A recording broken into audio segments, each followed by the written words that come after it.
Let's get into the nitty fucking gritty. So this isn't really gonna be, Penis. well, I did talk about a lot about Star Wars Outlaws a little bit last couple episodes, maybe last episode.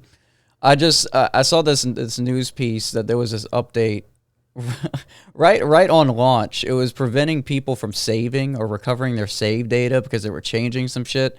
So, Ubisoft. That game is tanking so fucking hard right now. Oh, yeah. And if Assassin's Creed Shadows comes out and looks shitty and tanks even more, you can look at a picture of the stocks right now.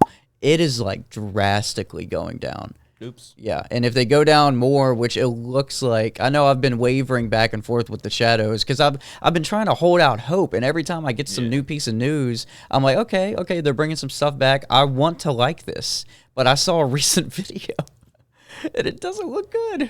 Damn it doesn't look good. Stop adding health bars in Assassin's Creed, man. It's not a fucking hack and slash. Let people be stealthy. It's a ninja game, for Christ's sake. You know what's in the first fucking word or name of that fucking of the series? Assassins. Creed. And assassins typically don't make themselves known. Yeah. Yeah, that's kind of a fucking thing. But anyway, I'm done talking about that. It's just gonna piss me off because I wanted to like Star Wars Outlaws so much because you know how much I love Star Wars. I'm like the hugest fucking fanboy, man. And I just look at the gameplay and it's like 4 stealth missions. Like it looks horrible. Oh my god. Like 4 stealth missions. Yeah, like it's not really open world. You know, in like a true open world game, like in Red Dead, for instance, if you go and you're walking up to like some outlaw place and it has a bunch of enemies, you can approach it many different ways. Yeah. You can run in with like 5 sticks of dynamite and just fucking throw it around the house, kill everybody. Yeah. You can get a sniper and go stealthily go around. But Star Wars Outlaws, it's like you get to a certain area, right? And then you enter like this mission wall where you're only supposed to be stealthy to complete the mission. And you can't be anything else. If you don't be stealthy, you got to replay the mission. That's bullshit. That's a linear bullshit that I don't like. So fuck them. Well, so they eliminated the Kobayashi Maru. They eliminated anything that was good. Okay. Well, all right. So just bottom line it for everybody. It fucking sucks. I want to like it so bad. Come on. But it's sounding like we may not be liking it that much. Oh, I'm not going to get it. Oh, shit. I'm not even going to buy it. Okay. All right. So it's like that. Yeah. I can't justify buying it if it's going to be that fucking bad. But anyway, GameStop news, more game news. JP is going to read this snippet. This is like a summary of everything that is involved in this headline that I've been really interested in. So you know how GameStop, their sales are kind of tanking because nobody really wants physical media anymore. It's a streaming world. You download your games now, blah, blah, blah, blah, blah. So they came up with a solution, and that is to sell all of the stuff that they've been buying from us for years back to us. You know what I mean? Because we've been the same price they paid for it, and double it probably. You know? Triple that shit. Triple that shit. I want to see like what the store credit is for like an NES or something. Please, somebody in the comments, tell me what an NES trade-in value, like GameStop trade-in value, is versus cash value. $12. I'm gonna give you $15. $5.99. Yeah, it would be. It totally would be something like that, though. It really would. And I know. I'm sorry. I do believe you, but is the main camera working? Yeah. Okay, cool. Because I know. I look over there. Well, I don't know why it did that in the beginning. Oh yeah, when we first. Yeah, yeah. That struck Were you fear. when that happened? Maybe not. I don't think I was. Okay. I think that's it. It's recording now. Anyway, and I got. You look beautiful. Give us a smile. Yeah, there we go. Hey. So JP's gonna read this little snippet. This is all the stuff that is like included in this little retro gaming deal. And to be honest, I didn't really look if there was any places near me that has it, because I should make like a video about that, because I loved GameWare, and it was like whenever I lived in New Orleans, my nani would always bring me to this.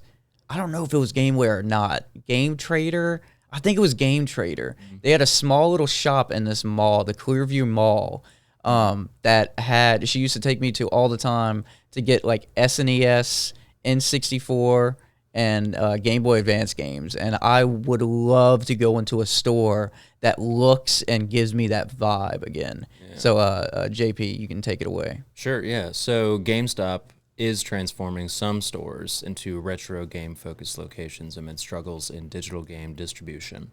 The new stores will specialize in buying, selling, and trading old video game consoles, accessories, discs, and cartridges. For next to nothing. Yeah, exactly.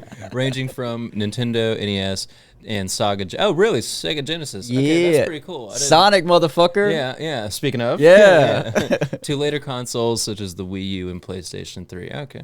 For store locations, you can visit GameStop.com/retro-store-locator. -- No mention of support for pre-1985 systems or more obscure consoles/computers. Yeah, Not really any surprise there. Yeah, Atari 2600s. They might still hear you out. Yeah. You would hope, at least, you know. I feel like if this does well in the select, you know, it would just like anything, like, you know how fast foods do like limited edition, and if that does well, it's gonna be a part of the menu. Right. That's probably the same shit that's gonna happen. They got a few guinea pig stores. We'll see how it works out there, and then I feel like I don't know. They're grasping at straws there. Yeah, because I don't think there's that much of a demand for that, you know. Not really. And I don't think people who have those consoles still are going to look at GameStop as the primary seller. You know what I mean? Because you can get so much more for your money. I got offered. I have that PS2, the original, before they came out with the slim ones. Yeah, the fat ones. Yeah, I have a fat boy. That's loud as shit. Yeah. Yeah. I have that with that really fucking awkward, weird display cable, the one that looks like an OBD2 sensor that goes to aux, you know? Oh, yeah. And I had a buddy of mine from work who borrowed it for a month when he was out of town, and then he offered me $150 to buy it from me with my games. Yeah. Which again are just the two. I have San Andreas and Tony Hawk's Underground 2. Oh my. And I turned him down. I was about to say, please don't tell me you sold it. No, hell no, it's mine, dude. Dude, San I've had that Andreas. since like 02, I think. I don't know what my dad. It was bought for Thomas, but then he got his 360 and handed it down to me. But I bet you if your disc was fine and there wasn't a lot of scratches, that San Andreas might get you $100. This is great, and it has my brother beat the game, so I have the memory card that's got like, and he's got like fucking $4 trillion. The 8 megabyte black memory cards. That's yeah, right. The ones that like occasionally fuck up and you got to blow on them like an old fucking system. Yeah. I've got all that, and he offered me $150 for it, and I was like, no, I want to keep it, dude, because it's my only system. It's the only one I've ever owned. Yeah, it's the only one. So you know, no. And I really doubt GameStop would beat that. They will not beat $150 for the PlayStation. I'm just gonna sit on it for a while. It runs fine. It's clean. It's in my house. I blow it out every now and then with a can of air duster, you know, just to make sure it's good. But I feel like if I sit on it for a while, it's only going to raise in value. Yeah. As long as they keep it running. Right. As long as you keep, because the digital age is here. There's no more, it's becoming less physical. There's so much more demand for that stuff now because people are getting nostalgic. They're like, I want this shit. And the value is just raising up. Like San Andreas physical copy is probably running for a lot. On PS2? Yeah. You know how G that would be to say, like, I get a PS2? Yeah. Actually, it is pretty fun. Yeah, it is now. Right, if you go to like retro game, you're probably, you could be like, yeah, I got the fat version. Everybody's like, oh. And it's clean. None of the logos are peeling. The little PS2 logo still rotates. Yeah. Where everything works as it should. That's awesome. $2,000. 2,000. Take it or leave it. $5,000. And then GameStop is like cash value $5.95. Suck on my balls. Suck on my balls, Mr. Garrison. All right, so I'm going to retract. I haven't played it since this update. Okay, so I can't really. Okay. I have. Me and Rigel are going to do that tomorrow, actually, because he's the one that got me to get the game, and we fucking loved it whenever it came out. I talked about this last episode. We were enjoying all of the faults, because there was one time I couldn't get into a game for like an hour and a half, and I was just in the lobby just anticipating the game. That's how good it was. It was keeping me not playing it while playing it for an hour and 30 minutes. That's how fucking good it was. Damn, dude. And whenever I would get into a game, it would be so good, I'm like, I need to play this again. And then they nerfed it, blah, blah, blah. All this shit happened. And they just released a new update to kind of like a counter offer, to counter Space Marine 2, which just came out.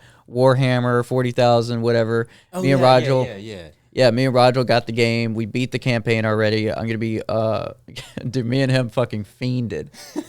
We had one game set. It was like 3.5 hours, 4 hours, and at the end, me and Rogel was like, "So you wanna run it up? Run it up again?" I'm like, "Rogel, no." I mean, I can't. And then he was obviously joking, and I talked to him about it the next day. I was like, "Dude, at that point, I was burnt out of everything." We had just played the game for like 3 to 4 hours. Beat the campaign, though. It was fucking fantastic. Such a great game. And I think Helldiver saw how many people flocked to a game that's polished and not fucked with. Mm-hmm. And they basically retracted everything that they have been doing for the game, like nerfing all these weapons, making it harder for people, just unnecessary in a PvE game. Whenever you're doing player versus everything, you don't need to nerf shit. Let people have fun with the weapons, man. Yeah. You can't buff the flamethrower and be like, "Hey, this is a bug. This a bug exterminator. You're gonna have so much fun doing it." And then the next week, just nerf it, and then nobody can even kill a bug with the fucking with like one case of ammunition. Yeah. So now there's a whole game update list. It's so much longer than what JP is about to read. Oh, I said live. I don't know what's going on with my brain. If you go to the actual patch notes, like JP just said, I was scrolling for like a good minute. It was dark. There was like hundreds of lines of information. And it was addressing like every single weapon, every stratagem, and it's a whole revamp update of this game, and it's making me want to play the game again. So that's what we're going to do. Tomorrow, we're going to play some Space Marine 2. I might stream that, and then I'm going to revisit it. I'm going to give it 2 matches. If I'm not pulled in 2 matches, I'm just going to abandon it again. I'm sorry. I gotta get my money's worth. I will. This update is worthy of an honest shot, and that's the bottom line of everything what JP is about to read. So take it away. Yeah. So the latest update for the game, we've been talking shit. I'm sorry, I wasn't ready for that yet. Yeah. We've been shit talking the past few episodes. Helldivers includes changes to anti-tank, armor penetration, health, armor values, weapons, stratagem balancing, enemy reworks, and adjustments to Helldiver health and damage mechanics. Additionally, a new Galactic War feature has been added, allowing players to easily locate important assets on the map. That's dope. Yes. The update also introduces an emote wheel feature, allowing players to equip and access up to 4 emotes in-game. Patch 1.001.100, is that right? Yeah. Yeah, okay. Precedes the upcoming Chemical Agents event launching on September 19th, which is today. Yep. So they're launching events. They're getting involved in the community. Like, they're releasing huge updates. Let's not write them out just yet. I know I wrote them off really, really quickly, like last episode. But they weren't doing anything. It had just been a track record of nerf, and I had enough of it. So, So while this event that's happening today does not include introduce new weapons, it does include 2 stratagem variants and a new gas grenade to combat alien enemies. Yes, so that's cool. They're buffing weapons. They're adding new weapons. They're adding many like instruments of warfare to make your bug slaying and your machine exterminating itch go away. You know what I mean? Yeah. It's just. I'll give it an honest review whenever I play it tomorrow. I have high hopes. Hopefully those hopes don't end up in me. Dude, I can just see you just like, fuck this. Yeah. In the middle of it. This is bullshit. Halfway through the first try.